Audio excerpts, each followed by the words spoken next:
अनुरोध करती हूँ कि सब लोग चाय समोसे लेके सीट पे आ जाएं और वहाँ पे बातें करने की वजह अगर सीट पे दिखेंगे तो बोलने वाले को भी बहुत अच्छा लगता है कि कोई सुनने वाले बैठे हैं। तो प्लीज सब लोग सुमन और जितने भी लोग हैं प्लीज सीट पे आ जाएं। तो आज मैं आप सचिव त्रिपाठी सहगल आप सबको 77वें स्वतंत्रता दिवस की बहुत बहुत बधाई देती हूँ। और हम सब जानते हैं दोस्तों की आजादी बहुत ही बलिदानों के बाद मिली है और जिन्होंने ये बलिदान दिया है उनके मन की भावनाएं क्या थी वो इन लाइनों में पूरी तरह से व्यक्त होती हैं। किस भावना से वो आजादी की लड़ाई लड़ते थे, क्या थी उनकी भावनाएं कि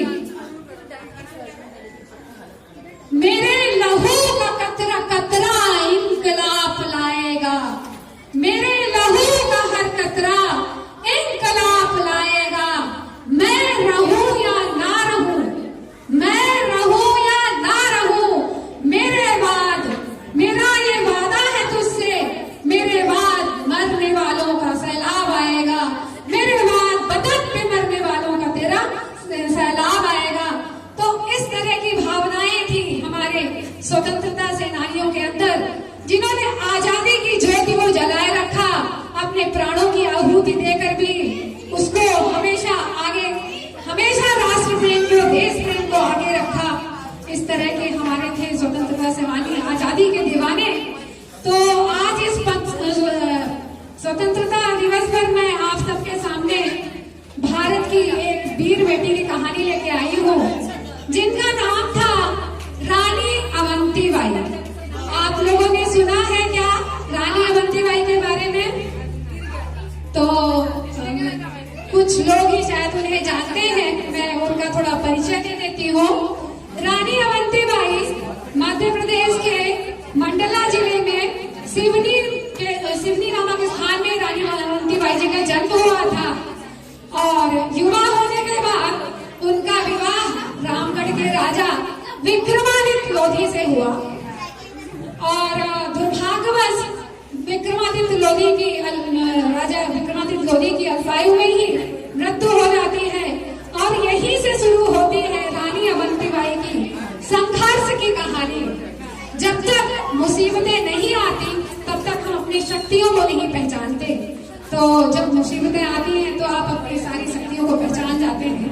वही हुआ रानी अवंतीबाई के साथ। जब उनके पति नहीं रहे तो अंग्रेजों ने उनके अपने हाथों में पहन लो।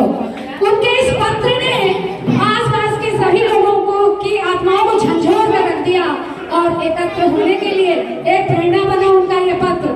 और सभी राजाओं ने ये निर्णय लिया कि ये समस्या सिर्फ रानी अवंतीबाई की नहीं है, अभी तो हम सब की है, भारत माता तो हम सब की है। तो सब एकजुट होकर के लड़ने का प्रयास करने लगे। परंतु 28 मार्च 1858 में खैरी गांव में रानी अवंतीबाई को अंग्रेजों की बड़ी सेना ने घेर लिया और रानी के पास उस समय सेना कम थी। तो रानी जब पूरी तरह से घेर चुकी थी तो अब वो समझ गई थी कि अब शायद लड़ना यहाँ जीत पाना संभव नहीं है। तो उन्होंने रानी दुर्गावती का अनुसरण करते हुए अपनी आन बान और जान को बचाने के लिए अपने तलवार को निकालकर अपने सीने में उतार लिया। इस तरह की वीरांगना थी हमारी रानी अवंतीबाई। तो सबसे पहले आप लोग प्लीज जोरदार तालियां बजाइए ऐसी वीरांगना के लिए। और उन्होंने ये बता दिया कि अगर मातृभूमि के ऊपर कोई भी दुश्मन आंख उठाकर देखेगा तो भारत की हर नारी दुर्गा और चंडी बनकर उनका संहार करने के लिए युद्ध में उतरेगी। और उनके सम्मान में आजादी के बाद जबलपुर में एक डैम भी बनाया गया है जिसका नाम रानी अवंतीबाई दिया गया है। साथ ही साथ मध्य प्रदेश सरकार ने और महाराष्ट्र सरकार ने डाक टिकट जारी किया उनके सम्मान में। और अब हम आजाद हैं और हम सौभाग्यशाली हैं। और सबसे पहले मैं अपने आप को बोलूंगी, मैं बहुत सौभाग्यशाली हूँ कि मैं भारत माँ की बेटी हूँ। एक बेटी के रूप में जन्म लेना एक अपने आप में बहुत बड़ा सौभाग्य है और वो भी भारत भूमि में जन्म लेना। तो आजादी की लड़ाई में अनगिनत शहीदों ने अपने प्राणों की आहुति दी है। तो मित्रों, अब हमारा क्या कर्तव्य है, हमें इसको भी हर वक्त याद रखना चाहिए और इसका साथ ही साथ ये रिमाइंड कराते रहना चाहिए कि हमें क्या करना चाहिए। हमने तिरंगे लगा लिए, हमने ट्राई कलर पहन लिया, सब कुछ कर लिया अपनी देशभक्ति के लिए, लेकिन हमारे मन में हमने क्या किया है वो थोड़ा हमें विचार करना चाहिए।